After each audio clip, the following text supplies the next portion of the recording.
Bien, bonjour à tous. Je suis content de vous accueillir pour ce séminaire AdSystemix, donc celui de rentrée, je dirais, après les grandes vacances, puisqu'on s'était arrêté en juin, juste avant les grandes vacances, sur un sujet également de mobilité en juin, mais là on va le traiter avec un autre angle, et on a la chance pour venir nous le présenter d'avoir avec nous Dominique Barthes, qui est le directeur du laboratoire David, qui est un laboratoire de l'Université Versailles-Saint-Quentin. Et Dominique représentera peut-être un petit peu son parcours, mais il est également responsable d'une équipe, d'une fédération de laboratoires qui articule autour aussi des sujets de mobilité, des sciences dures et des sciences moins dures, des sciences humaines et sociales. Voilà, on dira ça comme ça, sur le périmètre de l'Université Versailles. Bon, voilà, donc Dominique est connecté à certains de nos travaux, en particulier il a une connexion avec Jacob sur les travaux de la chaire Anthropolis, et c'est l'occasion aujourd'hui de l'entendre exposer un petit peu ses travaux, ceux de son équipe, sur la problématique de la mobilité, des outils informatiques qui peuvent permettre de la modéliser et de la piloter. Voilà, je dirais ça comme ça, au sens large. Voilà, on a une petite heure à passer ensemble, et une séance de questions à la fin. Dominique. Merci. Bien, bonjour à toutes et à tous et merci de m'accueillir pour ce séminaire. Alors, j'ai réfléchi à ce que je pouvais raconter aujourd'hui et j'ai choisi en fait de faire 3 parties. Donc la seconde est un peu celle que je vais un peu proposer ici. La première, c'est juste de vous expliquer qui nous sommes, parce que je ne suis pas certain que tout le monde connaisse et David et la Fédération de recherche. Donc un petit peu qui nous sommes et quelles sont les actions autour de la mobilité. Dans un deuxième temps, bien, j'aimerais partager avec vous une vision un peu systémique de la mobilité qui vient justement de la confrontation de différentes disciplines et aussi de choses qui se mettent en place en termes de projets ou d'expérimentation, notamment sur le territoire du plateau de Saclay, j'y reviendrai, mais aussi de façon plus large. Et puis, pour faire quand même un petit peu d'algorithmique à la fin, en fonction du temps, mais je pense que j'en aurai, vous illustrer un des exemples d'utilisation d'apprentissage par renforcement pour une aide au stationnement intelligent, qui est un travail, notamment une thèse qui s'est terminée il y a 1 an, et qui illustre un peu les approches que l'on a, notamment.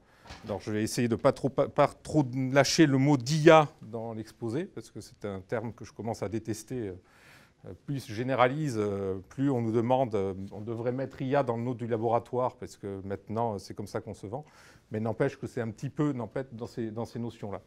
Alors, pour présenter un peu quel est le laboratoire, David, c'est un laboratoire qui est né finalement de la fin d'un ancien laboratoire sur l'Université de Versailles.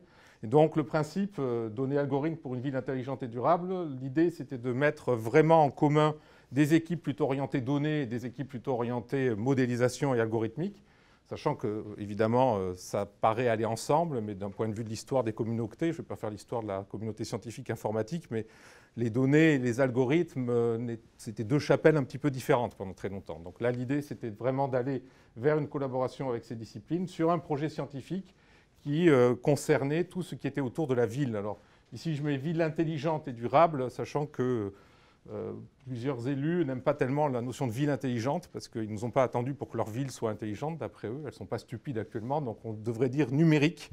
Mais si on avait mis données, algo, ville numérique, ça aurait donné un nom comme Donald. Et en ce moment, le prénom Donald aurait posé quelques problèmes, donc on préfère quand même David. Alors là, je vais aller vite parce que vous, évidemment, vous allez comprendre cette démarche, mais l'idée, c'est donc en effet de partir des données. Et les équipes qui s'occupent de données, plus les données sont sales, si j'ose dire, plus elles sont hétérogènes, plus elles sont de qualité différente, plus elles sont mobiles, plus elles sont incertaines, plus ils s'amusent. Si les données sont trop propres, etc., et pas assez nombreuses aussi, on n'est pas vraiment dans du vrai big data dans ces cas-là, il y a des solutions qui existent. Donc là, c'est plutôt, plus les données sont bruitées, je dirais, plus c'est intéressant. L'idée, c'est comment extraire avec différentes techniques, IA, fouille de données, notion de qualification, comment extraire de la connaissance à partir de ces données pour pouvoir ensuite optimiser, répondre, comprendre, prédire et aller jusqu'à fournir des applications, des résultats, sachant que, comme beaucoup de laboratoires académiques, on n'a pas les moyens de faire du vrai code qui peut être ensuite mis à disposition, ce n'est pas notre métier. Alors, ce qui fait la caractéristique d'abord, c'est vraiment que l'interdisciplinarité est un peu au cœur de l'activité du laboratoire. On a une interdisciplinarité avec notamment les biologistes et les chimistes. D'ailleurs, aussi curieux que ça peut paraître, il est plus facile de travailler avec des sociologues que des chimistes quand on est informaticien parfois, alors qu'on pourrait penser que les sciences dites dures, Patrice parlait de sciences dures, on n'a plus le droit de dire sciences dures, on doit dire sciences et technologies maintenant. Parce que qui dit dur dit molle, et les sciences molles, ce n'est pas un terme très positif. Avec deux notions, c'est pas simplement avoir des résultats expérimentaux, mais aller vers des notions de validation théorique d'une part, et puis, j'en dirai quelques mots, mais moins que j'avais prévu, sur les notions de confidentialité des données, donc les notions de privacy, avec un aspect juridique sur le statut juridique des données. Mais j'ai vu que le prochain séminaire était donné par l'un des membres de cette équipe, Philippe Pucheral, qui viendra la prochaine fois, donc je pense qu'il vous en parlera beaucoup plus que moi, et donc je ne vais pas trop en parler sur ce sujet. Donc il y a 3 équipes. Une équipe qui est plutôt big data au sens, j'allais dire, usuel du terme, c'est-à-dire base de données, fouille de données, performance, qualité. Une équipe ici qui est plutôt une équipe qui a unifié des gens qui venaient de, en gros, 3 domaines. Les premiers qui étaient plutôt de la modélisation stochastique et des simulations et des performances. Une deuxième sur l'algorithmique et de l'optimisation.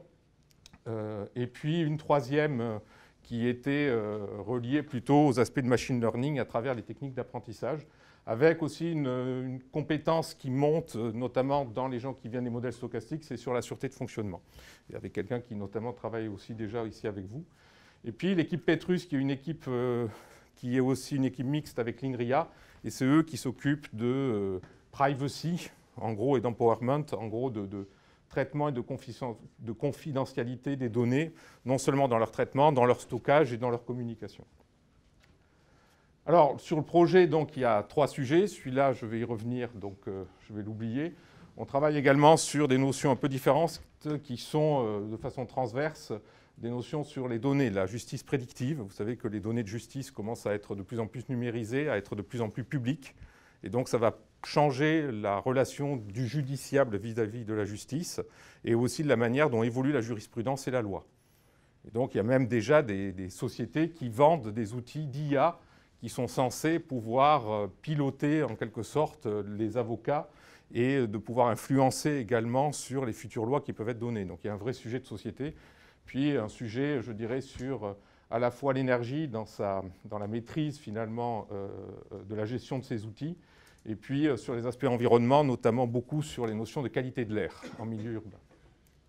Alors, ces 3 sujets qui sont les 3 sujets transverses, ce ne sont pas les seuls, ils sont liés donc aussi au fait que nous avons, enfin, le CNRS a créé il y a 2 ans, un peu à notre initiative, une fédération de recherche, c'est-à-dire un regroupement de laboratoires, dont l'objectif était justement de pouvoir susciter une vraie interdisciplinarité entre, d'une part, l'informatique et d'autre part, les sciences humaines et sociales.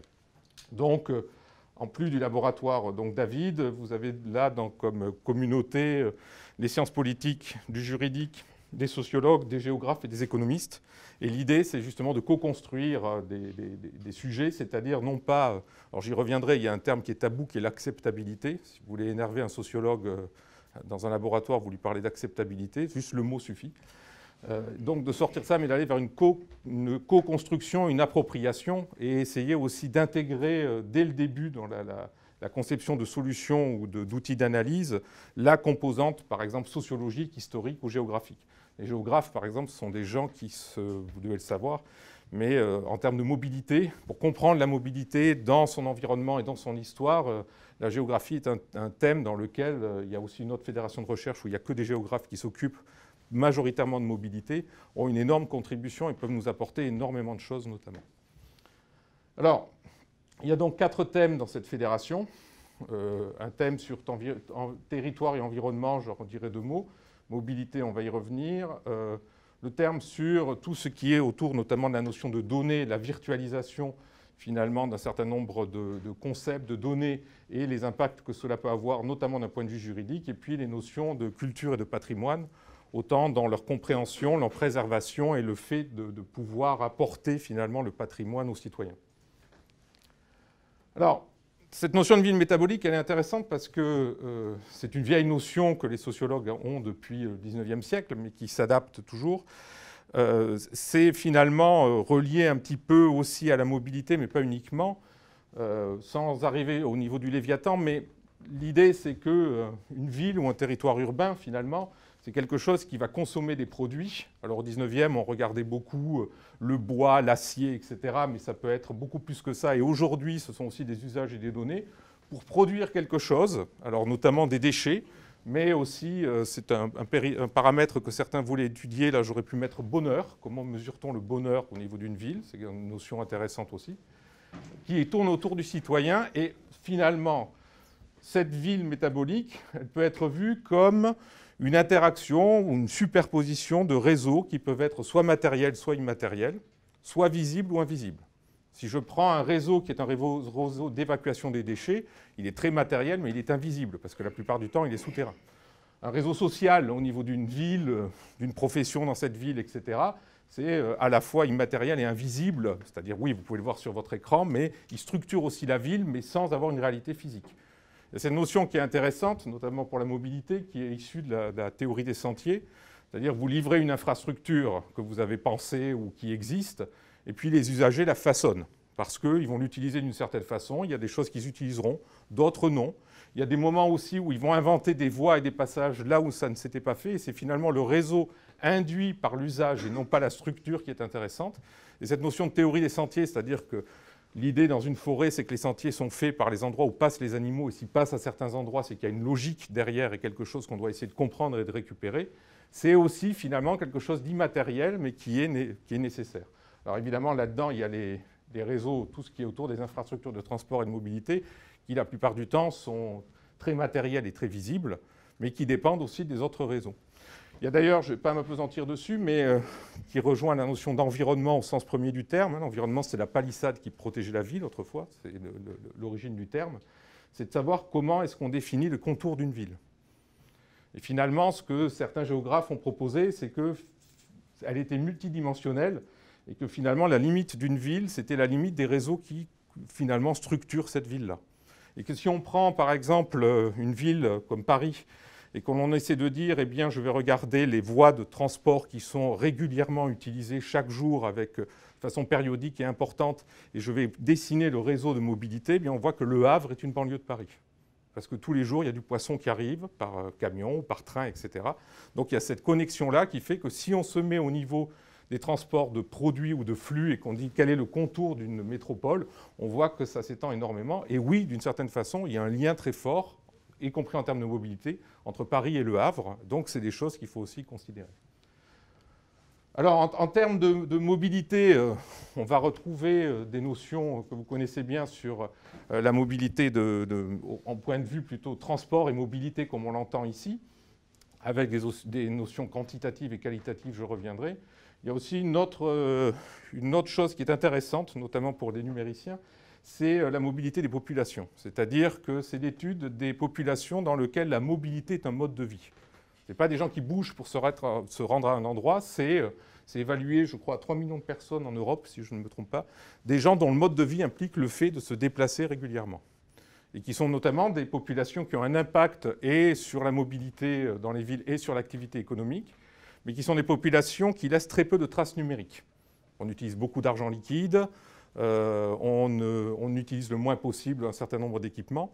Et donc, l'idée, c'est de regarder comment est-ce qu'on peut essayer de comprendre ces populations uniquement par le creux, c'est-à-dire par l'impact que l'on peut mesurer qui n'est pas direct, mais qui est indirect sur les activités d'une ville quand ces populations sont présentes.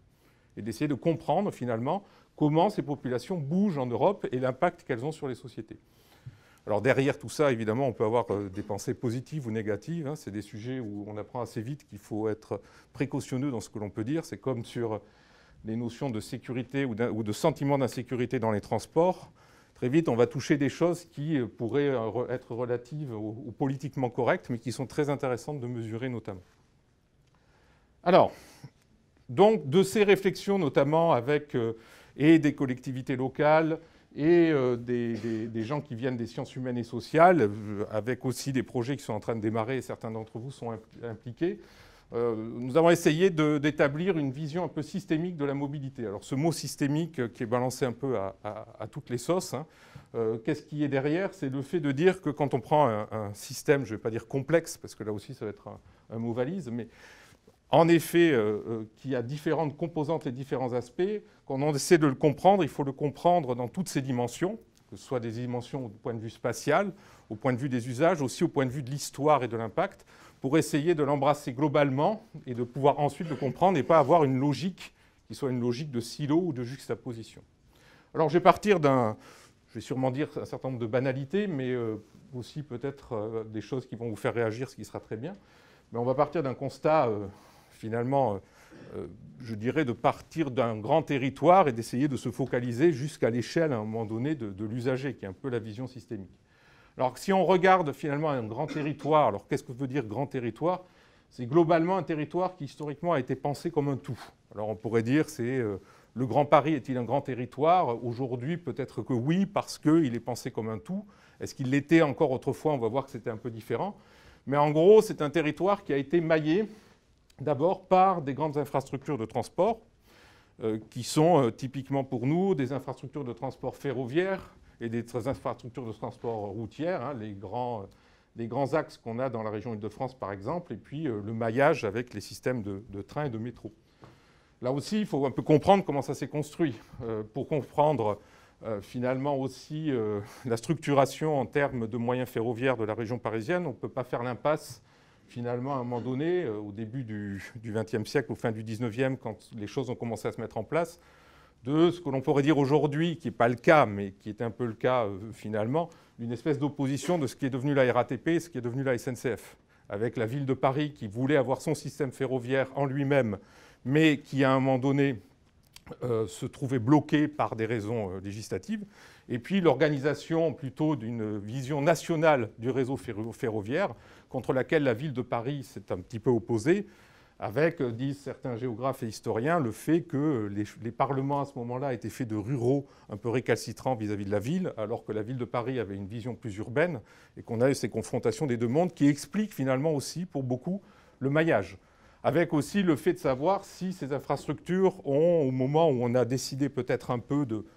Enfin, décidé, je ne vais pas dire ça, mais où il y a eu des populations qui habitaient dans le cœur de la ville, qui sont allées habiter autour de la ville, est-ce qu'on a voulu apporter des moyens de transport pour leur faciliter, entre guillemets, le transport vers le bord de la ville, ou bien est-ce qu'on a freiné certains déploiements d'infrastructures pour essayer de faire en sorte que ces populations ne puissent pas facilement rentrer dans la ville? On a un peu toutes les versions.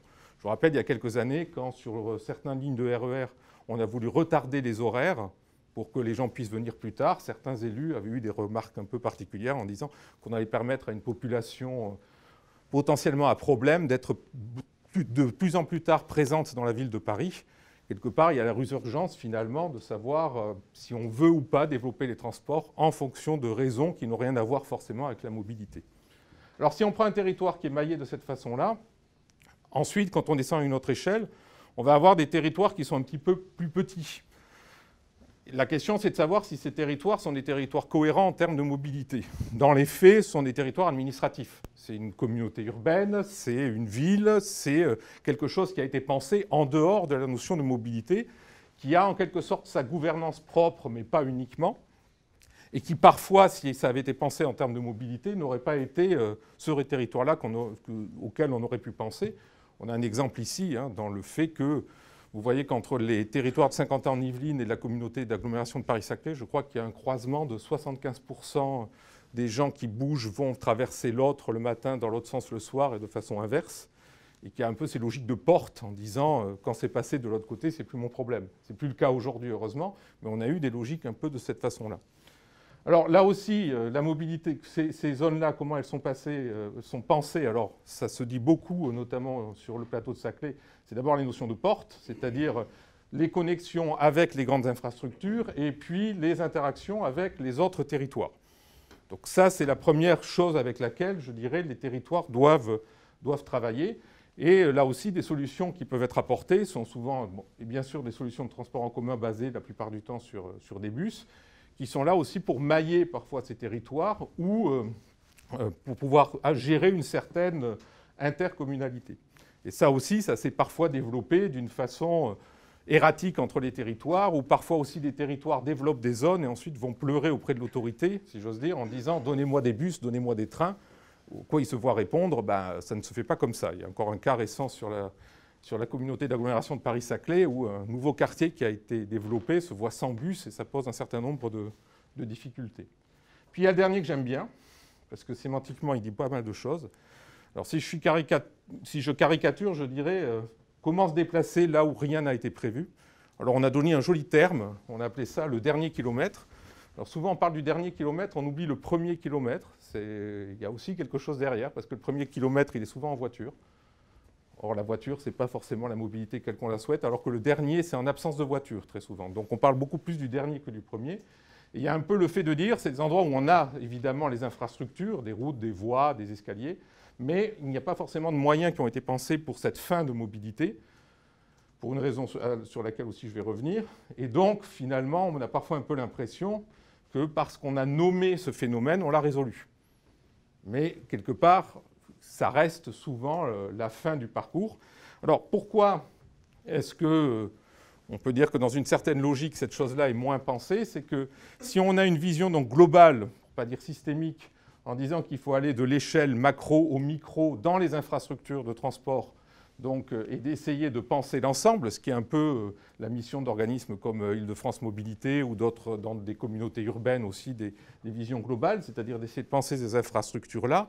Ce qu'il faut voir, c'est que, alors je vais y revenir, c'est que c'est vu du point de vue des infrastructures et du flot.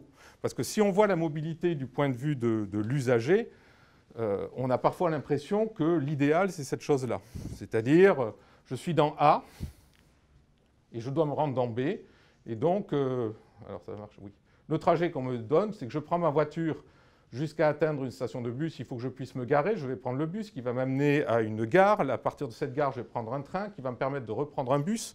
Puis si je vais m'arrêter pour prendre un vélo électrique, en espérant qu'il y en ait, qui va me permettre d'attendre une autre ligne de bus que je vais prendre pour m'arrêter ici, puis je vais terminer à pied ou en covoiturage. C'est très, très plurimodal, c'est assez doux, etc. Je ne souhaite ça à personne. C'est-à-dire que quand on parle de plurimodalité, parfois, quand on voit des offres qui sont proposées par des startups ou autres, on a l'impression que le monde idéal pour la mobilité, c'est celui-là. En tout cas, moi, ce ne sera pas le mien. Je ne sais pas il faut être très sportif. Et ce dont on s'aperçoit finalement, les gens qui, du point de vue sociologique, ont regardé ces notions de plurimodalité, c'est que il y a le phénomène de report de modalité. Donc, à un moment donné, vous avez votre moyen de transport qui a un problème. Est-ce que je peux en trouver un autre dans l'urgence? Ou bien, parfois, l'alternance. Un jour, je vais prendre ma voiture, un autre le bus, etc. Et pour les alternances de moyens de modalité, dès qu'on dépasse 2, ça commence à être beaucoup. Donc là aussi, il y a un décalage parfois entre ce qu'on paraît nous vendre et puis les choses telles qu'elles vont arriver. Puis il y a tout ce qui est, vu de l'usager aussi, les notions puisque là, c'est le service de mobilité, je vais y revenir, la notion de qualité de service. Et on voit réapparaître ces notions-là. Alors le confort, évidemment, c'est dans quelles conditions je vais me déplacer. Est-ce que je vais pouvoir faire d'autres choses en même temps, etc. Difficile de saisir cette notion de confort. La confiance, c'est pas simplement le partage de données, c'est le fait que si on me garantit que quand j'arriverai ici, j'aurai un vélo, quand j'arrive, il faut que j'ai confiance et que le vélo soit présent. Donc il y a ce phénomène de confiance qui dépasse le cadre de l'information. Quelque chose qui est assez important, notamment pour les notions de covoiturage ou autre, c'est la garantie de retour. Vous devez le savoir, c'est que si je viens ici grâce à du covoiturage, je ne sais pas forcément à quelle heure je vais partir et dans quelles conditions. Même si c'est faux dans la pratique, parce que la congestion joue beaucoup, si je suis arrivé là avec ma voiture, j'ai l'impression que je suis libre parce que je vais pouvoir repartir quand je le souhaite, quel que soit le problème ou l'urgence que je peux avoir. Je ne dépends pas d'une structure extérieure. C'est un sentiment aussi qu'on peut avoir avec des bus, parce que les bus, on sait qu'ils vont être réguliers, etc. Et donc, on va en avoir assez rapidement. Tout autre moyen, dès qu'il n'y a pas la garantie de retour, qui est là aussi plus un sentiment forcément qu'une réalité, c'est quelque chose qui peut casser certains modes. Et puis, ces notions-là qui sont... Alors, la sûreté, c'est-à-dire que le moyen que l'on me propose est suffisamment sûr et qui ne va pas me mettre en situation de risque, mais aussi la sécurité, sachant que l'insécurité, le sentiment d'insécurité dans les transports est bien supérieur à l'insécurité réelle. Et d'ailleurs, on voit dans la région Île-de-France, il y a le laboratoire CESDIP, donc de la fédération qui travaille sur ces sujets-là, que les endroits où le sentiment d'insécurité est le plus fort ne sont pas les endroits dans lesquels l'insécurité est la plus élevée. Et que par exemple mettre des caméras dans des gares, ça n'a pas été forcément un facteur de sécurisation parce qu'une caméra, ça veut dire qu'on ne sait pas s'il y a quelqu'un derrière et que s'il y a une caméra, c'est qu'il n'y a pas d'êtres humains qui vont pouvoir intervenir rapidement. Donc il y a des endroits où le fait d'avoir vu apparaître des caméras ont augmenté finalement le sentiment d'insécurité chez certaines populations. C'est un fait important pour les transports, cette notion de sentiment d'insécurité. Et avec tout ce qui va autour, évidemment, le fait que si à un moment donné il y a la partie de la voiture, ben, on ne peut pas penser la voiture sans le stationnement. Et puis, alors je reviendrai sur cette notion-là d'énergie aussi, sur le sentiment du citoyen vertueux et le modèle barbecue. Alors, finalement, si on regarde un peu ces deux approches, on peut avoir, ce n'est pas aussi simple, mais ces deux notions, le fait que dans la manière de penser la mobilité, il y a une manière qui est plutôt vue du côté transport, c'est-à-dire déployer des infrastructures qui vont écouler des flux. Donc, le maître mot, c'est la congestion, c'est le flux, et les infrastructures, c'est mettre à disposition des moyens qui vont, d'une certaine façon, permettre de gérer les flux. Et évidemment, ces moyens-là deviennent moins importants dans les endroits où le flux va être potentiellement plus faible. Et donc, là, on est dans une logique plus globale. Et puis, on a une logique qui est plus proche de l'individu, je dirais, c'est celui qui fait qu'on pense la mobilité comme un service avec la nécessité de pouvoir répondre à des requêtes d'usagers, comme tout à l'heure, qui, eux, vont devoir utiliser un ensemble de différents moyens à différentes échelles. Alors, quand on pose ces questions-là, finalement, si on a la logique ici transport et service, on voit qu'on a aussi des acteurs qui sont différents entre des opérateurs de transport. Ici, ce n'est pas ici que je vais parler des opérateurs de transport, mais finalement, l'apparition de cette notion d'opérateur de mobilité, qui est évidemment ici, vous connaissez ces notions-là, mais elles sont un peu nouvelles aussi pour le grand public. Et finalement, l'opérateur de mobilité, c'est celui qui va proposer ou garantir ou rendre le service. Ce n'est pas forcément celui qui va vendre ou mettre uniquement un moyen à disposition. Et il y a des questions qui se posent aussi aujourd'hui sur savoir qui seront ces opérateurs de mobilité. Est-ce que la mobilité, c'est de l'énergie? Et est-ce que les opérateurs de mobilité seront les fournisseurs d'énergie? Est-ce que la mobilité sont des moyens de transport? Et est-ce que demain, les opérateurs de mobilité seront des gens qui fabriquent des moyens de transport? Si opérer de la mobilité, c'est de mettre de la donnée et des services, est-ce que ce n'est pas les GAFAM qui seront demain les grands opérateurs de mobilité? Alors, on pourrait dire c'est tout le monde, c'est formidable et ça va aller bien. Pour ceux qui se souviennent de quand la construction de bâtiments devait systématiquement intégrer des moyens télécoms, il y a eu cette question de savoir si, finalement, un bâtiment, ce n'était pas des télécoms ou inversement. Comme Bouygues était plus gros que CGTEL, il y en a un qui a mangé l'autre. Je ne sais pas si on est dans des notions de ce genre-là, mais qui seront les opérateurs de demain entre les données, l'énergie, celui qui mettra les moyens de transport? Est-ce que ça émergerait de ce domaine-là ou d'un autre? Il y a aussi une vraie question. Puis il y a la notion de service, qui est aussi assez importante. Alors, la notion de service public, on y reviendra là-dessus, mais finalement, qu'est-ce que la société, l'État, la collectivité locale doit apporter, doit à chaque individu en termes de mobilité? On n'a pas arrêté de changer sur ces notions-là. À un moment donné, en effet, le transport par train, le fait que, où que vous soyez sur un territoire, vous n'aviez pas très loin la possibilité de pouvoir accéder au réseau ferré, c'était un droit. On l'a abandonné. En matière aérienne, d'une façon aussi, ça a changé. Et finalement, au niveau d'une collectivité, quel est le service, en quelque sorte, public que la collectivité doit donner au niveau de la mobilité? Est-ce que c'est simplement le fait qu'il y ait des routes qui fonctionnent et qui soient propres, et pour le reste, c'est simplement du service économique? Où s'arrête la frontière entre les deux? Les choses bougent sans arrêt sans que personne ne les réfléchisse vraiment. Et puis, il y a cette notion de minimalité. Alors, minimal, ce n'est pas le service public minimal au sens, quand on fait greffe, qu'est-ce qu'on doit faire en termes de mobilité? C'est le fait que, quand vous voyez certaines solutions de mobilité, on a l'impression en effet que quand on est CSP+, qu'on vit dans le cœur de Paris, qu'on est rompu à l'utilisation d'applications numériques et qu'on a un smartphone qui permet d'accéder à toutes les applications, qu'en bas de chez soi, on a des vélos en prêt, on a des transports publics qui sont présents, suffisamment fréquents, suffisamment sûrs, qu'on ne travaille pas très très loin de son lieu finalement d'habitation, alors on va pouvoir être un vrai acteur d'une mobilité douce, verte, etc., entre guillemets, un bon citoyen des mobilités.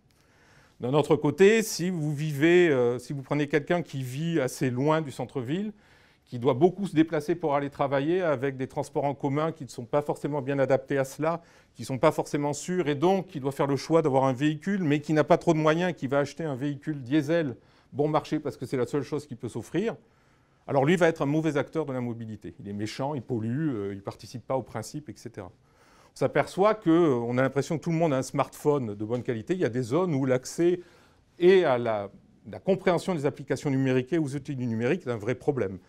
Deuxièmement, on a ces questions de coûts économiques. Troisièmement, il y a un certain tropisme aussi sur la mobilité locale, parce que sinon, mon premier exemple part en vacances à Noël, va passer Noël au soleil, pendant le mois de février, il va skier à Stade avec sa famille, et puis en juillet, il va d'abord aller visiter un pays d'Asie avant d'aller avec sa famille à Tahiti, passer par les États-Unis et revenir en France. Son bilan carbone va exploser. Mais, comme l'a dit un conseiller du ministère des Transports récemment au CEA dans une réunion, le tourisme est vu comme un facteur social positif et a un gros impact sur la croissance, donc on n'intègre pas la pollution par le tourisme. C'est comme le cholestérol, vous avez la bonne, la mauvaise pollution. Ben, sur la mobilité, vous avez aussi, je dirais, ces notions-là, avec parfois, comme certains le disent, je ne vais pas aller jusque-là, mais je vais quand même le citer, l'impression qu'en termes de mobilité, on ressent un certain racisme social qu'il peut y avoir derrière, dans lequel le méchant, l'exclu, celui qui ne joue pas le jeu, c'est toujours le pauvre qui habite loin des villes. Je pense que dans les notions de mobilité, ces notions-là doivent être prises en compte.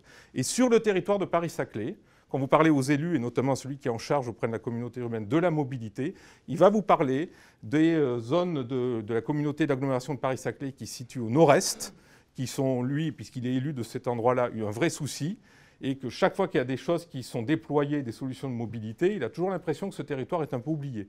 Quand vous mettez des vélos dans ces zones-là en pré en disant comme ça, les gens vont pouvoir se balader, vous oubliez parfois, quand on fait ça, que dans certaines zones, l'immense majorité de la population ne sait pas faire de vélo et pour des raisons diverses, n'a pas envie de faire du vélo. Et donc vos vélos, ils restent sans que personne ne les utilise. Donc c'est très important d'avoir toujours ces notions de minimum, certains disent dégradés ou autres, dans les solutions de mobilité. Alors, si on prend ces deux côtés, transport et services, bon, je vais peut-être un peu accélérer. Je ne vais pas beaucoup parler ici parce que je pense que vous êtes au courant de toutes ces notions-là, mais finalement, on voit toujours la même chose. Il faudrait avoir plus de transports en commun, plus fréquents, plus rapides, pas freinés, avec des éléments qui lui sont réservés. Sauf qu'au bout d'un moment, ça arrive aussi à saturation. J'aime bien cet exemple-là d'un aéroport aux États-Unis parce que c'est très trimodal. Vous avez des piétons, des véhicules et des bus.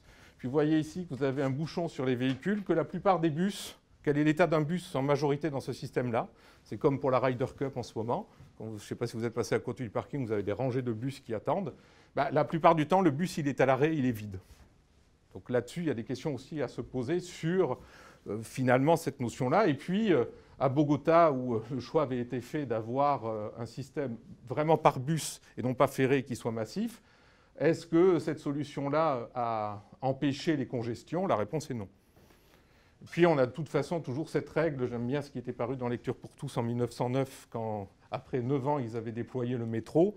Et finalement, l'espoir, c'était que les grands axes que Haussmann avait pensés, qui étaient, je dirais, congestionnés par la mobilité, seraient décongestionnés par le fait qu'on allait faire de la mobilité ferrée en sous-sol. Puis il y a cette phrase, hein, plus on offre au public un moyen de circuler, plus il circule. Donc l'effet n'a pas été là.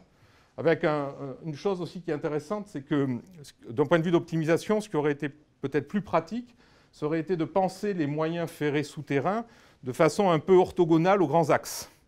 C'est-à-dire vous avez les grands axes de circulation en surface et il aurait fallu penser différemment. Or, si vous regardez notamment les premiers métros qui ont été développés, ils sont en parallèle avec les axes qui sont au-dessus, ce qui n'était pas forcément la meilleure chose. Pourquoi ? Parce que dans le droit français, le sol, quand vous êtes propriétaire au niveau du sous-sol.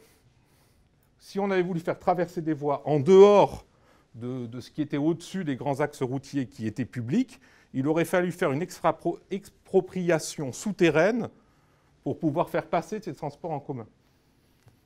La ville de Paris avait à l'époque proposé qu'il y ait une loi qui soit faite et le Parlement et le Sénat s'y sont opposés, donc on n'a pas eu le choix que de faire cette chose-là. Donc là aussi, vous avez finalement une vision un peu terrienne et la notion de la propriété qui a impacté ces choses-là. Puis évidemment, ce n'est pas ici que je vais parler sur l'autonomie, le fait d'avoir des navettes électriques autonomes demain qui permettraient de pouvoir finalement faire en sorte que dans les cœurs des villes, les gens n'auraient plus besoin d'être propriétaires des voitures, avec cette question que l'on peut poser au début, c'est pourquoi autonome ? Je ne sais pas quelle est votre réponse, je suis intéressé parce que quand je pose cette question-là, j'ai des réponses toujours très différentes. C'est très bien, électrique, ça ne pollue pas, je suis d'accord. Partagé et fréquente, comme ça on n'a plus besoin d'avoir une voiture au cœur des villes, je suis d'accord. Mais pourquoi autonome ? Ça coûte moins cher parce qu'on n'a pas besoin d'employer des gens. Ça va être plus sûr parce que ça ne va créer pas d'accidents. Et donc, est-ce que socialement, c'est...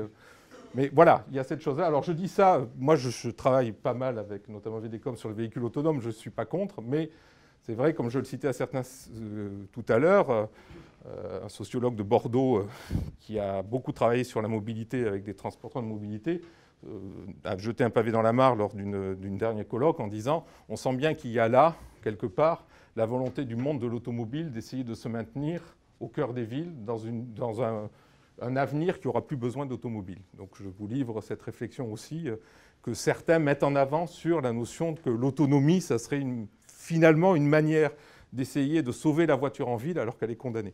Je ne pense pas que ce soit ça personnellement, mais ça veut dire qu'il y a quand même un discours comme ça qui monte par rapport à tous ces projets autour du véhicule autonome. Bon, le service, je ne vais pas là aussi revenir. Bon, un monde où on n'aurait que des deux roues et des transports en commun, est-ce que ça serait un monde forcément merveilleux? Non, ça dépendra d'autres choses, on va y revenir. Il y a aussi le fait que, bien, quand on donne toutes les solutions en termes de services, et finalement qui seraient mises à disposition, il y a la coexistence de ces services entre eux qui peut poser problème. On parlait tout à l'heure des trottinettes en libre accès qui sont mises dans Paris, etc. Vous savez certainement que ça commence déjà à frotter parce qu'il y a des accidents, parce que quand ils débordent sur les routes sans avoir de casque, ça fait des problèmes, parce que la coexistence avec les voitures est compliquée, etc. etc. C'est-à-dire qu'à chaque fois qu'on introduit un système ou un service, il faut le penser aussi par rapport à l'existant. C'est pour ça que la solution de covoiturage, en disant pour pousser au covoiturage, bien on va réserver sur des axes des voies au covoiturage, etc. Oui, mais il faudrait que du jour au lendemain, 50% des personnes se mettent à faire du covoiturage, sinon on va créer des problèmes. Alors c'est une vision. Hein. Certains, et même qui sont en train de travailler avec certaines villes, pensent vraiment que la punition et la fiscalité, c'est la seule manière en France de faire changer les comportements. Donc ils sont même pour des solutions que dans des parties de ville, si vous rentrez, vous êtes flashé directement, et quand vous rentrez dans une partie d'une ville et que vous êtes seul dans votre voiture, vous payez une amende. Ou une taxe, pardon. La nuance est objective, tu as raison. L'idée est la même, mais on est d'accord là-dessus. Alors, en effet, il faut éviter la logique des silos, mais ça, je pense qu'on va être d'accord. Et puis, il y a ces notions-là. C'est-à-dire que là, parfois aussi, on a l'impression qu'on pense des solutions qui doivent être formidables, et puis ensuite, on va voir notamment les sociologues ou les acteurs locaux, et on leur dit comment faire accepter cette solution. J'ai inventé un marteau, une enclume, comment faire accepter aux gens de mettre la tête entre les deux. Généralement, ça marche mal. Alors, vous avez là aussi le bâton et la carotte. Hein. Toutes ces solutions que vous devez connaître avec des smartphones où, quand vous roulez à vélo, vous passez sous un lampadaire qui vous regarde, vous avez comme cadeau le fait que vous avez une réduction sur la pizza du coin, donc c'est bien, vous allez faire du vélo parce que vous avez gagné des pizzas. Et puis, l'autre chose, c'est les taxes, pour reprendre ce que tu disais. Là aussi, peut-être qu'il faut penser les choses en amont directement avec les populations concernées et pas simplement avoir... Moi, j'en suis un aussi, mais un monde pensé par des technologues pour des technologues n'a pas beaucoup de chance forcément de pouvoir diffuser à l'intérieur d'une vraie société. Et puis, ce que ça donne aussi, ces choses-là, c'est que même si en dessous, on peut avoir des plateformes de données, j'y reviendrai, on commence à avoir une accumulation de différents types de services, d'éléments, etc., et pour des usagers de se balader dans cet ensemble-là avec ce que l'on peut vouloir garantir, les notions qui sont là, ça commence à être de plus en plus compliqué là aussi. Ça veut dire qu'il y aura une sélection naturelle. Certains estiment que sur toutes les startups, par exemple, qui font du covoiturage et qui vivent pour l'instant beaucoup de subventions publiques, 3 sur 4 au minimum vont se casser la figure dans les années qui viennent parce que, quelle que soit leur originalité, leur offre, etc., c'est très difficile de faire adhérer à ces choses-là. Et puis, les compétitions et les comparaisons entre ces offres n'impactent pas vraiment les populations concernées. Alors, le dernier point, qui est un point sur lequel on travaille aussi et qui est, je dirais, dont un des exemples dont tout le monde parle, c'est le bureau des temps qui est à Rennes. C'est le fait de dire qu'on peut faire ce que l'on veut, finalement, si je reprends ce schéma-là. Tous ces outils et tous ces éléments, on pourrait dire, si on fait de la théorie des jeux, qu'on augmente le nombre de stratégies de joueurs dans un jeu qui, de toute façon, est de plus en plus congestionné. C'est-à-dire, est-ce que réellement, tous les outils numériques, toutes les applications, toutes les solutions qui sont proposées permettent de faire baisser la congestion du système, ou est-ce qu'elles permettent plutôt aux usagers d'essayer de se débrouiller le mieux possible dans une situation qui, de toute façon, est de plus en plus congestionnée? Et on pourrait se dire que du moment que le matin, il y a des gens qui soient forcés de se rendre au même endroit, au même moment, pour une même raison, et qui soient de plus en plus nombreux à devoir le faire, le plateau de Saclay est un bon exemple, on pourra mettre en place toutes les solutions numériques que l'on veut, on va avoir un système qui est congestionné. Et donc, une des choses qui est en train d'être faite, ou qui commence, c'est est-ce qu'on peut repenser finalement l'organisation du territoire et de ses activités pour essayer de faire baisser les pics de congestion. Alors l'exemple le plus simple, je ne sais pas si tout le monde connaît l'expérience du bureau d'étang à Rennes. En fait, ils sont aperçus, comme on s'en aperçoit à Versailles notamment, à Évry, je pense ici si les mesures étaient faites, c'est que là où il y a les pics de congestion, c'est les moments où les étudiants et les lycéens vont rentrer pour avoir des cours. Donc c'est pendant des périodes souvent assez courtes, et que là on a ce pic de congestion. Et il y a un tramway qui allait au nord de Rennes, à la fac de sciences humaines et sociales, justement, qui avait des pics et qui faisait qu'ils ont dû dédoubler les moyens de transport uniquement pour une période dans laquelle les gens qui voulaient aller travailler se retrouvaient à avoir un tramway très congestionné par les étudiants. Donc ils ont mis les acteurs autour de la table. Ils ont essayé aussi de simuler, d'expliquer. Ça a été plutôt une conciliation. Et ils ont proposé des décalages dans les heures de début des cours de l'université qui était à côté, autour de cet organisme qui s'appelle le bureau d'étang. Et ils ont vu une vraie baisse dans le pic de congestion et donc le fait qu'ils auraient pu redimensionner aussi de façon efficace les moyens de transport. Donc l'idée, c'est vraiment d'essayer de voir comment on peut, ici, essayer, en tenant compte de toutes les conséquences, de coordonner ces choses-là. Sachant que, évidemment, ça rejoint, puisqu'on a déjà des acteurs qui nous rejoignent sur ce sujet-là, les plans mobilité des entreprises, parce que là aussi, il y a des choses qui commencent à être pensées, mais que là aussi, c'est un peu systémique, je dirais, au sens où, si vous décalez, par exemple, les horaires d'ouverture et de fermeture d'une entreprise, et que des gens qui travaillent dedans ont leur gamin à l'école d'à côté qui, elle, n'a pas changé ses horaires, vous créez un problème. Donc vous avez des dépendances dans tous les sens, et donc ça peut créer des situations difficiles. Et si vous imposez finalement ces changements d'horaire, alors dans le milieu universitaire on connaît ça, si on demande de décaler les cours d'un quart d'heure, il faudra vraiment que j'explique à mes collègues pourquoi ils ont intérêt à le faire, parce que décaler d'un quart d'heure, ça va être la révolution. Donc il y a aussi toutes ces notions-là à prendre en compte. Après, il y a aussi un autre sujet que je vais juste évoquer, parce qu'il amène en ce moment très loin, c'est les nouvelles pratiques professionnelles. C'est-à-dire on ne travaillera plus dans le futur comme on travaille maintenant. Donc on parle beaucoup du télétravail, de la nomadicité, des horaires choisis. Certains vont jusqu'au fait de dire que le modèle social du travail pour tous est terminé, qu'on vit aujourd'hui une révolution numérique et pas une évolution du numérique, et que de toute façon l'impact du travail sur la mobilité tel qu'on la voit aujourd'hui, dans 10 ans, ça semblera préhistorique.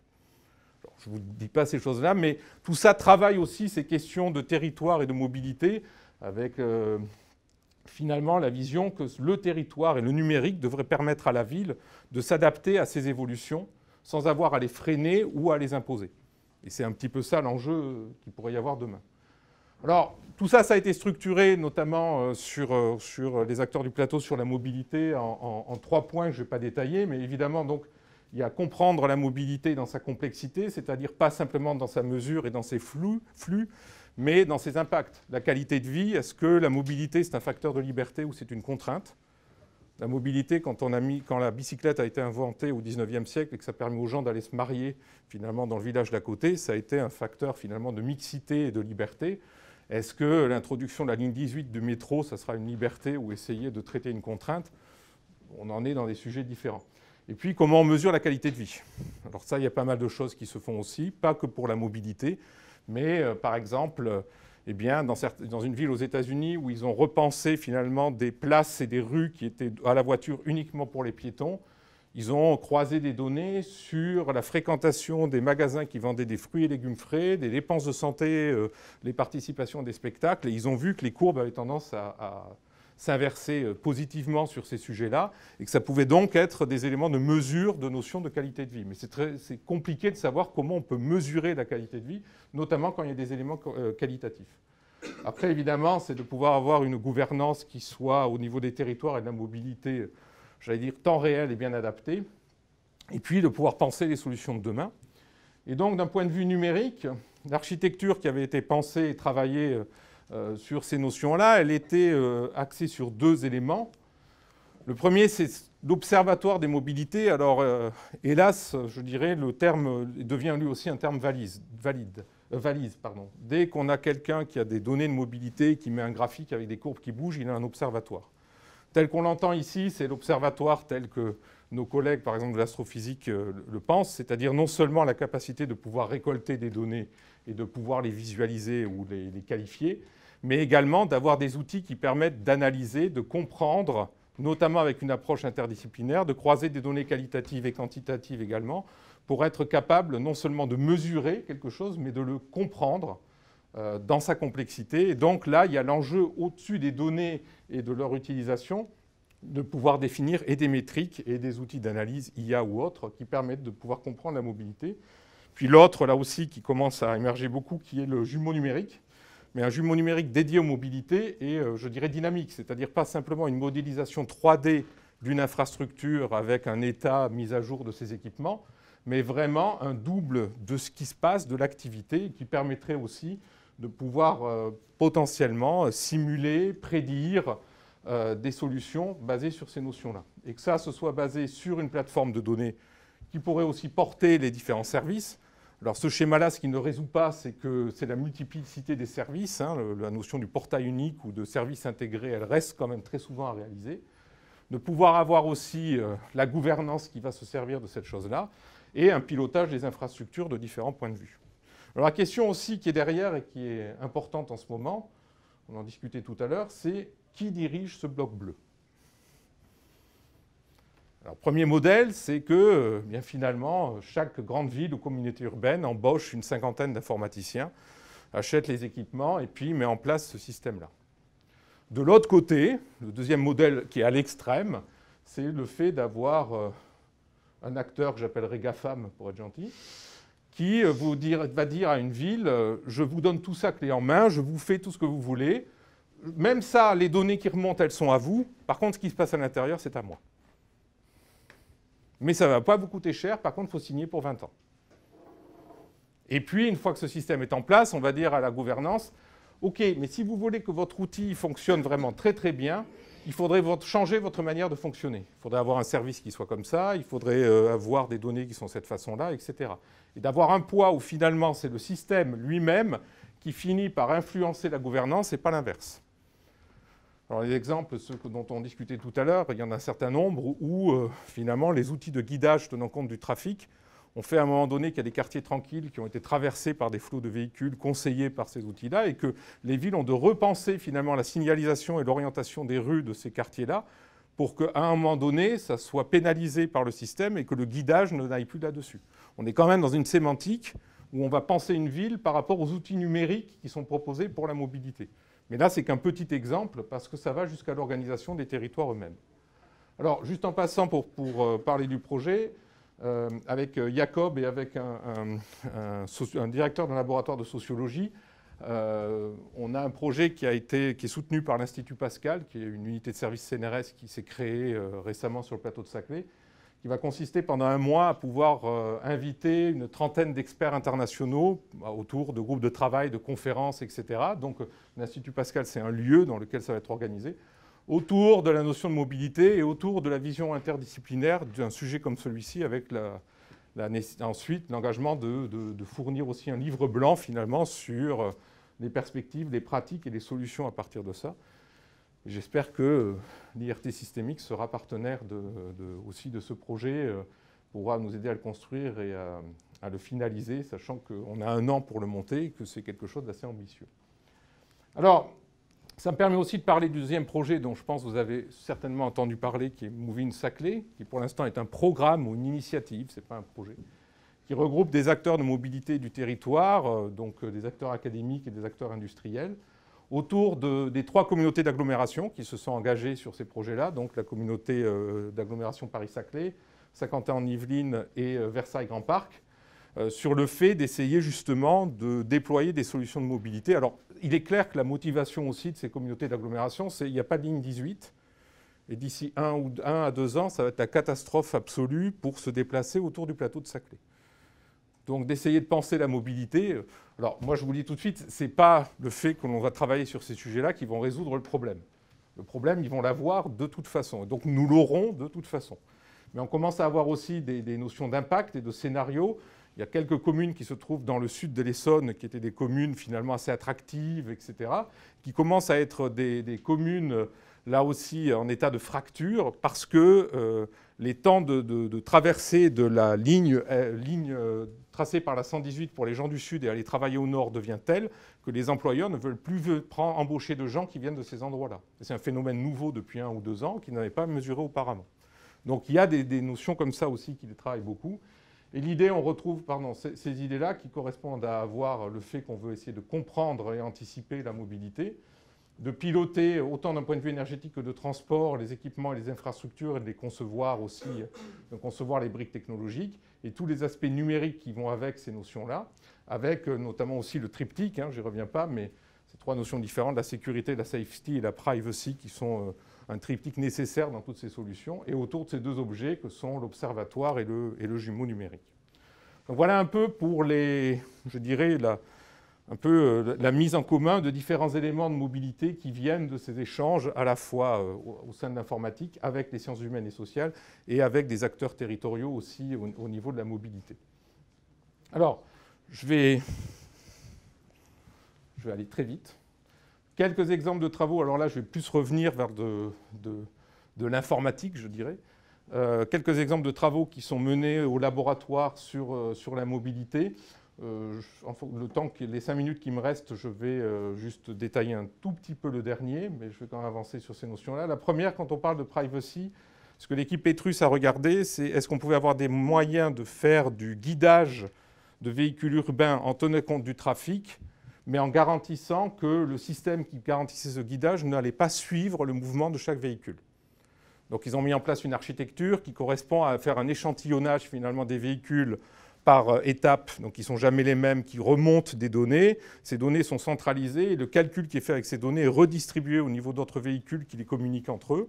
Donc ils ont conçu cette architecture et matériel et logiciel pour pouvoir garantir finalement ces notions de privacy. Et ensuite, sur simulation, ce qu'ils ont vu, c'est qu'on n'a pas les mêmes performances exactement qu'un système centralisé, mais on en est assez proche. Donc c'était juste la démonstration qu'on peut faire du guidage de véhicules garantissant la privacy sans une énorme perte d'efficacité. Après, voilà, les choses sont entre les mains d'INRIA, si j'ose dire. Donc là, oui, je vais passer. Le deuxième, je vais passer peut-être encore plus vite, mais c'est parce que c'est quelque chose qui est fait en lien avec l'IRT Systemix. C'est finalement sur la sûreté de fonctionnement, qui est un enjeu, comme je vous le disais. Comment est-ce que l'on peut, de façon numérique, générer des cas d'usage et des scénarios pour garantir la sûreté de fonctionnement et être capable de les qualifier. Donc, notamment dans la mobilité, offre, je dirais aussi, des cas d'usage très intéressants et réels sur ces sujets-là, même si aujourd'hui les demandes dans ce domaine dépassent le cadre de la mobilité, c'est quand même un axe de ce point de vue, avec comme idée justement de voir si avec des techniques d'apprentissage qui sortent un petit peu de celles qui sont classiquement utilisées, notamment pour faire de la maintenance prédictive et d'autres choses, on peut avoir une valeur ajoutée sur les connaissances et la qualification de ces scénarios. Oui. Alors, chez nous... Pardon ? C'est SVA, le projet. C'est la thèse avec Leïla Kloul. C'est Leïla Kloul qui est membre du laboratoire. Donc, c'est Leïla qui a la tête un peu Kloul de ces notions de sûreté de fonctionnement en lien avec la partie de l'équipe Altmos qui fait de l'apprentissage. Et puis des choses sur le fait d'essayer à partir de données de mobilité, de données d'usage finalement qui sont prises par différentes origines, donc un côté un peu plus data, de faire de l'analyse et de la prédiction de trajectoires de mobilité. Alors c'était un sujet au sein d'un projet ANR, notamment international, avec le Brésil. Il y a beaucoup de choses on a des liens avec le Brésil. On est en train d'en réétablir parce que les sujets de la mobilité, notamment autour de la ville de Rio, ils ont une vraie volonté de mettre des éléments en place pour comprendre cette mobilité. La ville rêve pour la mobilité, finalement, là où il y a le scénario le plus dense, comme le disait un expert du CNRS. Le jour où vous aurez résolu le problème du Caire, vous n'aurez plus de problème. Donc peut-être qu'il y a des données aussi sur le Caire qui seraient intéressantes, mais là, elles sont apparemment peu disponibles. C'est Karim Zaitouni et c'est l'équipe Adam qui est sur ces sujets-là. Ils continuent à travailler, notamment avec le Brésil. Là, les résultats datent un petit peu, mais sur cette analyse de trajectoire de mobilité issues de données qui sont des données à la fois d'usage, etc., sur qui s'est déplacé où, qu'est-ce qu'il a pu faire, etc., et d'essayer, par des méthodes de clustering et de fouille de données, de comprendre les trajectoires de mobilité. Alors, le dernier sujet qui a été, sur lequel je dirais 2 ou 3 mots sur le principe, pour avancer, qui est lié à, qui est une thèse qui s'est terminée il y a un peu plus d'1 an à VDCOM, qui était l'utilisation d'apprentissage par renforcement pour essayer de faire un système d'aide au stationnement urbain. Alors, qui était basé sur 2 principes, enfin 3, mais je vais dire 2. D'abord, c'est que l'idée, c'était le fait de dire qu'on n'essayait pas de guider vers une place libre, mais qu'on essayait dans une zone, la ressource c'est le trajet, c'est-à-dire d'avoir un déplacement qui optimise l'espérance de temps de trouver une place de stationnement. Donc ce n'était pas le fait de guider à la ressource, c'est que le déplacement qu'on allait donner maximisait finalement la probabilité de rapidement trouver la ressource qui était la place. Ensuite, la granularité, aussi pour des raisons de système de capteurs que l'on avait, qui étaient juste les caméras qui étaient au carrefour et qui pouvaient simplement compter le nombre de véhicules qui rentraient et qui sortaient, donc nous fournir des séries temporelles d'accès. C'est que la granularité n'était pas la place, mais était la rue ou la portion de rue qui était qualifiée par sa capacité en termes de stationnement. Ce qui permettait aussi d'avoir une estimation des probabilités qui était plus réaliste. Bon, le dernier point, j'en dirai quelques mots, mais...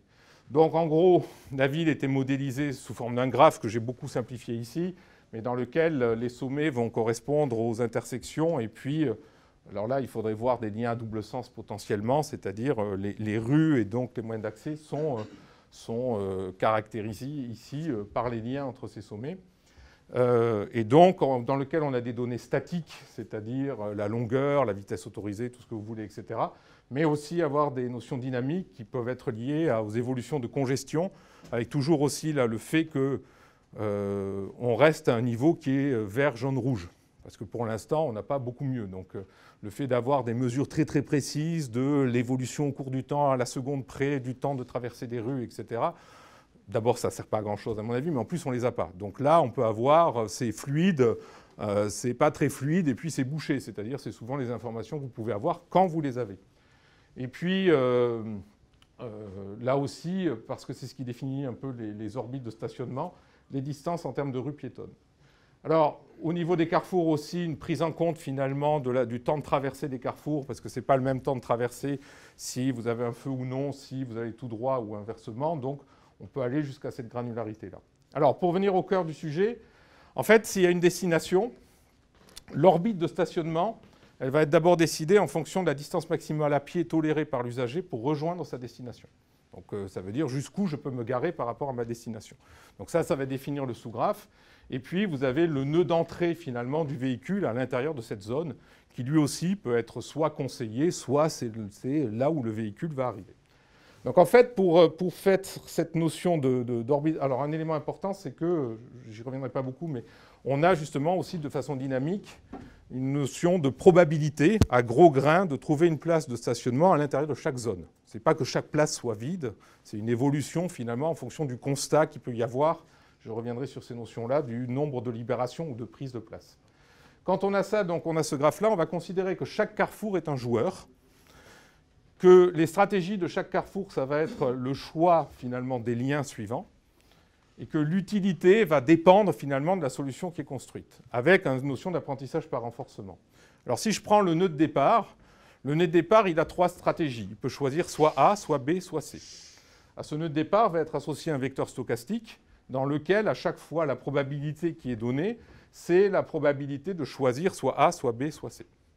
Donc ce nœud va faire un tirage aléatoire, et en fonction de ce tirage aléatoire guidé par ce vecteur, il va choisir une des 3 qui est ici. Alors ensuite, une fois que par exemple B a été choisi, bien B va faire la même chose. En théorie, finalement, tous les nœuds vont faire la même chose.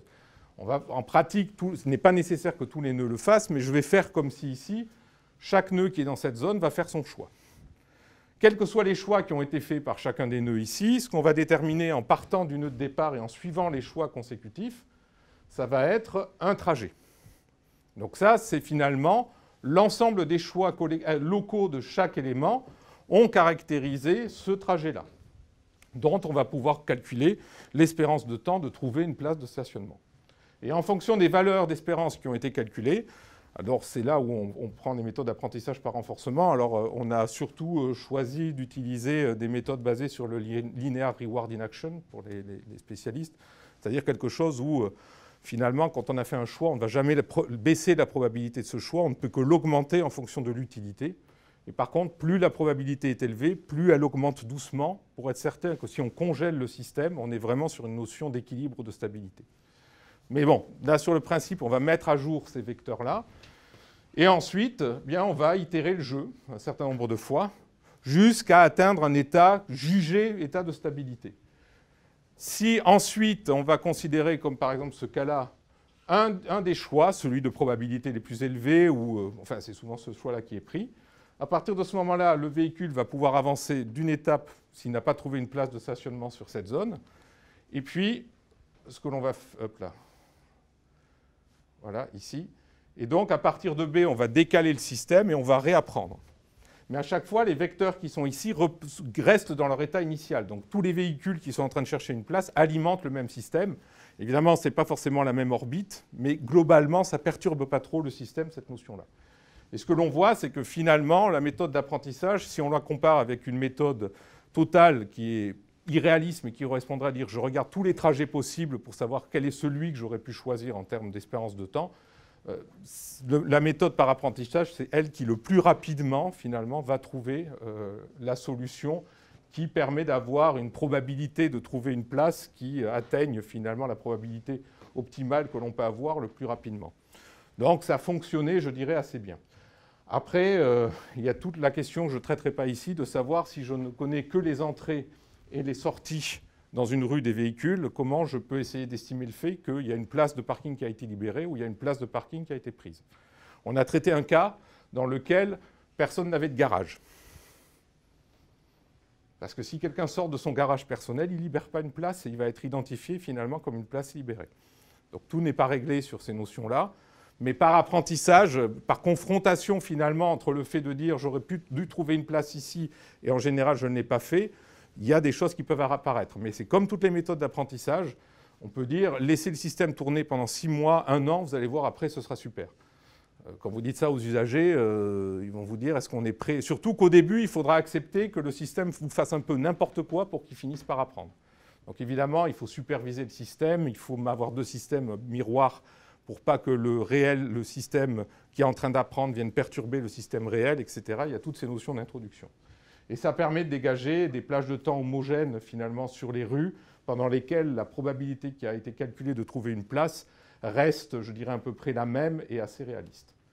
Et ce sur quoi on est en train de travailler maintenant, c'est dans ce contexte-là où en plus on a ces notions de stationnement, sur l'utilisation de techniques de machine learning pour la gestion de taxis, d'une flotte de taxis autonomes en zone urbaine, c'est-à-dire dans un principe où soit on a une approche d'optimisation online, soit du machine learning dans lequel les taxis sont des joueurs qui veulent essayer de récupérer des courses qui sont annoncées par le système centralisé, qui va ensuite attribuer aux joueurs qui, entre guillemets, seraient prêts à payer le plus cher pour avoir la course. Ce n'est pas du vrai argent parce que finalement c'est le système global qu'on veut optimiser, mais c'est sur ces notions-là, et là aussi c'est quelque chose sur lequel on est en train de travailler, et pour lequel on est très ouvert à des collaborations.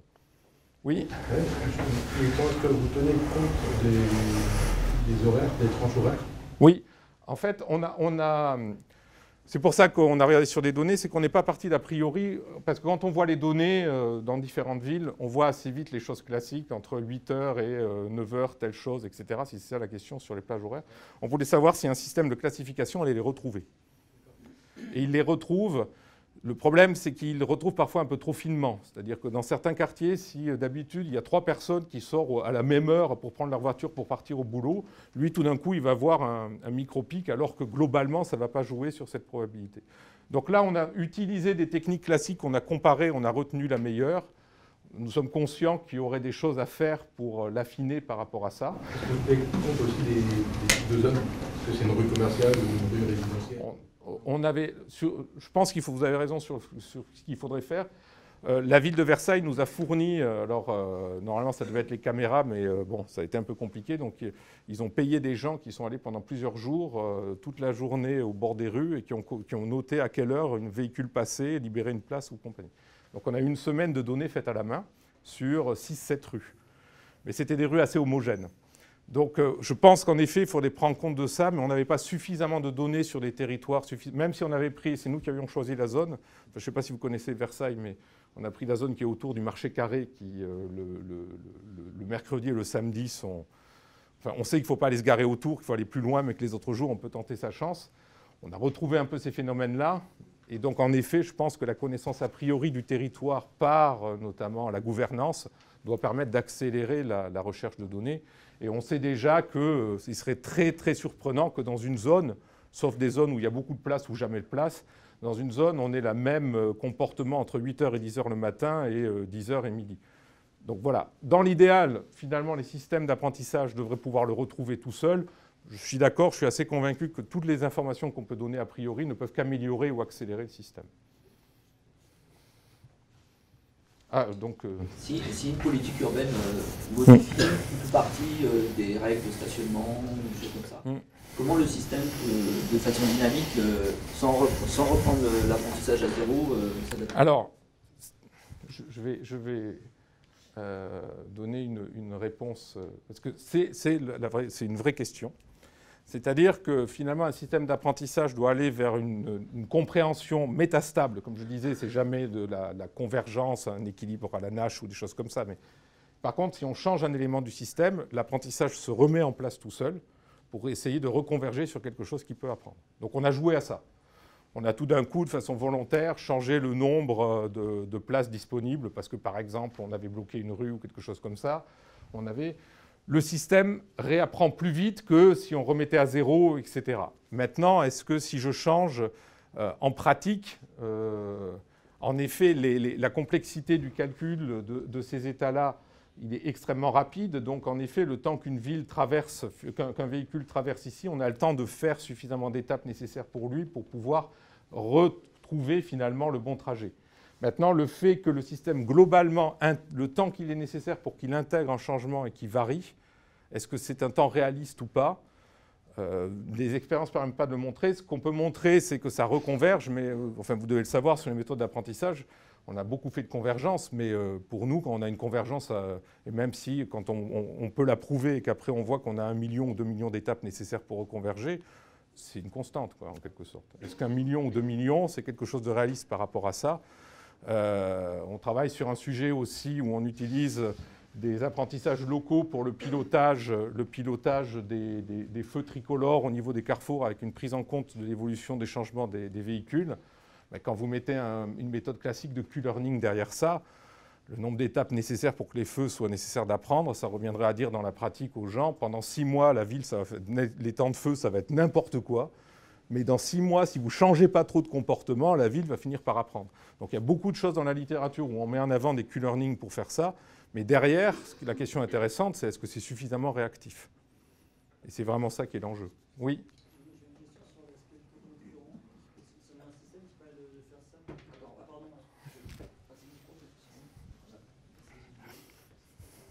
Bon, un petit peu. Moi, j'avais une question plus pour l'aspect concurrent de l'accès à la ressource. Si on imagine qu'on a un système qui est basé là-dessus, qui aide le conducteur à trouver sa place, comment on gère des conducteurs qui arrivent en même temps sur le point rouge, par exemple, pour faire en sorte que l'algorithme leur propose des solutions qui soient différentes et qui ne se suivent pas? Ou quand il y a 100 personnes qui viennent dessus et qui ne soient pas pistées vers le même chemin le plus court vis-à-vis de la place? Alors, il y a 2 réponses à cette chose-là. La première, c'est que pour une même situation, vis-à-vis d'une même destination, la probabilité que, sauf s'il y a un trajet qui est génial et tous les autres sont catastrophiques, il donne exactement les mêmes solutions, est assez faible. Et donc, finalement, j'ai enlevé un slide, j'aurais dû le laisser, où je parle des phénomènes de banc de poissons. C'est-à-dire, il y a le premier poisson qui fait quelque chose et tous les autres font les mêmes. Ces méthodes-là, quand, notamment, ce système, il est pratique quand il n'y a pas beaucoup de place. Enfin, il n'est pas pratique. Il est utile parce que s'il y avait toutes les places qui étaient disponibles, finalement, on n'aurait pas besoin d'un système d'apprentissage. Et quand il y a justement un état de congestion, les moments où on va arrêter et les solutions sur lesquelles on s'arrête sont suffisamment variables pour que ce ne soit pas exactement la même chose. Après, là aussi, je ne peux pas dire que ça n'a pas été une étude suffisamment poussée, on a essayé cette chose-là. Ça reviendrait à dire que potentiellement, si j'ai une probabilité de 0,1 sur une période de 5 minutes de pouvoir trouver une place de stationnement, mais que 2 minutes avant ici, quelqu'un a pris une place de stationnement, typiquement, pendant un certain temps assez court, la probabilité ne va plus être la même. Et si on change la probabilité, finalement, on va changer l'utilité du choix d'un parcours qui passerait par là, qui va avoir tendance dans l'apprentissage à ne plus vouloir le favoriser et donc mettre de la diversité ici. Après, sur des réponses précises sur combien de temps, en gros, si une voiture vient de se placer, est-ce que je dois mettre, par exemple, que la probabilité qu'il y ait une place est très faible et que dans les 2 minutes qui précèdent, un véhicule vient de prendre cette place, on aurait tendance à dire on va mettre la probabilité à 0. Mais pendant combien de temps? Et si on la laisse trop longtemps, on fausse l'information pour guider l'apprentissage. Et si on met cette probabilité 0 pendant un temps très court, peut-être que l'apprentissage n'a pas le temps de le prendre en compte. Donc ça nécessiterait... c'est pour ça que je parle d'une première étude. On a testé ces éléments-là pour voir la réactivité, mais pouvoir donner des résultats un peu plus scientifiques sur ces questions-là, il y a un vrai travail à faire qui nous intéresse beaucoup, donc on est preneur sur ces notions-là. Mais en effet, et c'est le vrai cœur du sujet sur ces méthodes-là, c'est quand on sait bien que ces méthodes, quand on a un système qui évolue plus lentement que le temps d'apprentissage de la méthode, elle arrive à se débrouiller.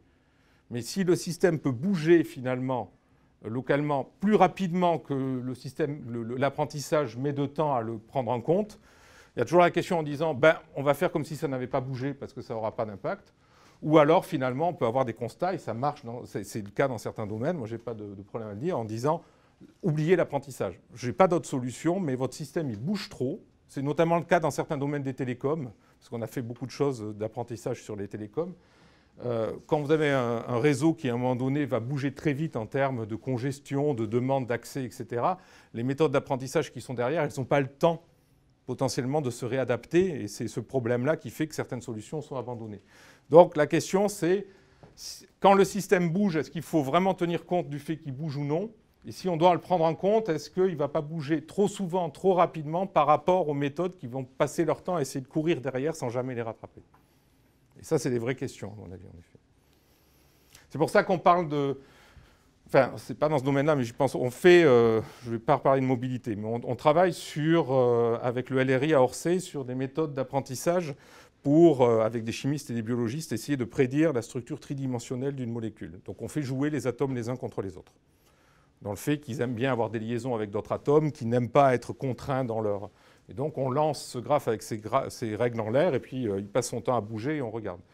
On ne cherche pas d'état stable là-dedans, parce que ça n'existe pas vraiment, parce qu'il y a des notions d'énergétique. Donc, c'est en fait des ensembles d'états qui bougent d'une certaine façon. Il y a une périodicité. Donc, quand on regarde l'apprentissage, on se dirait, il ne stabilise jamais, mais derrière, il y a quelque chose de périodique, qui est difficile à déceler, mais quand on l'a, on sait qu'on a finalement intuité d'une certaine façon le mouvement de la molécule. Et donc là, je pense qu'on a des choses similaires où on ne veut pas avoir de choses stables, mais peut-être essayer de capturer une certaine dynamicité. Et c'est là qu'est l'enjeu, à mon avis, aussi dans ces méthodes, mais ça me paraît difficile de toute façon. Excusez-moi, en fait, je n'ai pas bien compris comment vous évaluez les solutions, parce qu'on parle de stabilité du système, mais en termes de résultats, comment on peut affirmer que la solution qu'on a, elle est optimale ou... Je vais, en effet, vous avez raison qu'il faut toujours dire par rapport à quoi on se compare.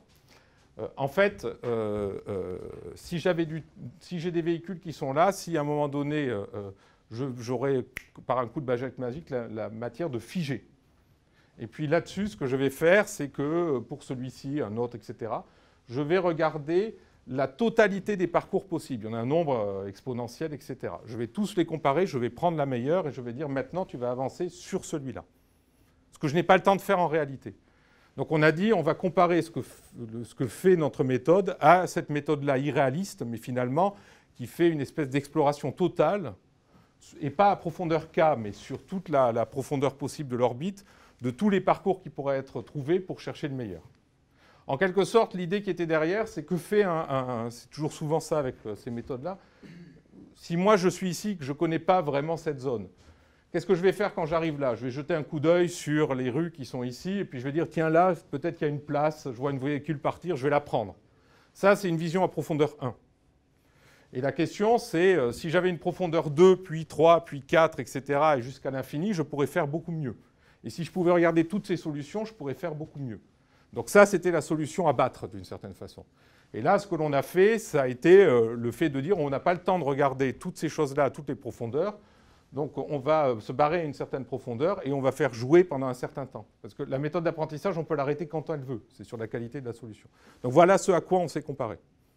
C'est par rapport au trajet de... en gros, on prend le trajet qui a la meilleure espérance. Et on dit, si on pouvait à chaque étape choisir le premier lien de ce trajet-là, est-ce qu'on ferait beaucoup mieux ou pas? Ça reviendra. Alors, moi, je suis d'une communauté où on dirait branch and bang plutôt qu'à étoile, mais c'est juste une private joke. Mais oui, c'est ça qui est derrière. Parce qu'en effet, on ne va pas réessayer toutes les branches, on a quelque chose qui remonte, on fait de l'évaluation totale, mais par une approche qui est type à étoile et branch and bound, sans profondeur bornée. Alors, la profondeur, c'est la taille de l'orbite, mais en comparant à ça. Ce qui n'est pas réaliste, ce qui en plus ne tient pas forcément compte du fait d'avoir des demandes concurrentes, etc.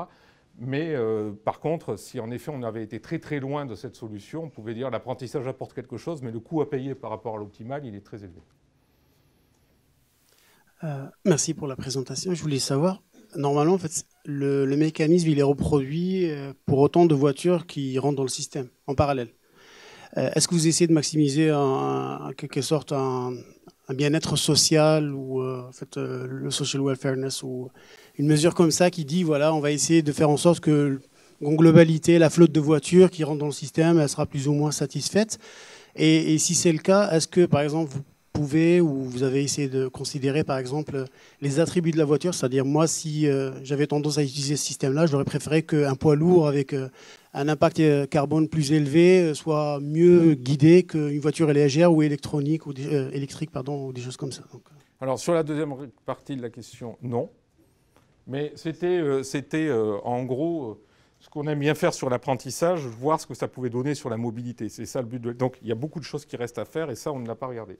Sur le premier point, c'est toujours une question compliquée. Je pourrais répondre avec la phrase des Shadok qui dit si vous voulez maximiser le bien-être social, il suffit de toujours taper sur les mêmes.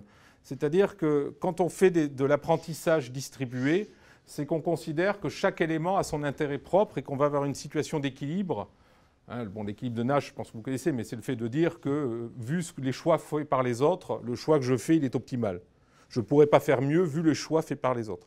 Mais ça ne garantit absolument pas que la somme de nos contentements est optimale. La différence entre la somme de contentement à l'équilibre et puis l'optimal, c'est ce qu'on appelle le prix de l'anarchie dans certains domaines, c'est-à-dire c'est le fait de dire que non, je ne vais pas dire ce que je dis d'habitude en disant que la seule manière de faire ça, c'est de faire du crypto-communisme, c'est-à-dire vous faites jouer tout le monde en pensant que c'est son intérêt propre, mais avec une fonction d'utilité qui est la fonction d'utilité générale. Donc si vous arrivez à faire croire à chaque individu que son utilité propre, c'est l'utilité globale et que vous faites jouer tout le monde les uns contre les autres, vous pouvez espérer obtenir un optimal global. C'est un peu l'histoire dans la gestion de flotte. Donc là, on n'est pas sur cette notion. On peut mesurer cette notion-là si on a cette métrique-là, mais quand on utilise de l'apprentissage distribué, c'est vraiment chaque élément qui essaie de maximiser son utilité. Et donc, si on veut en prendre ça en compte, il faudrait mettre quelque part, mais est-ce que c'est réaliste vis-à-vis des conducteurs? Il faudrait mettre quelque part dans la fonction d'utilité de chaque élément quelque chose qui tient en compte d'une utilité globale.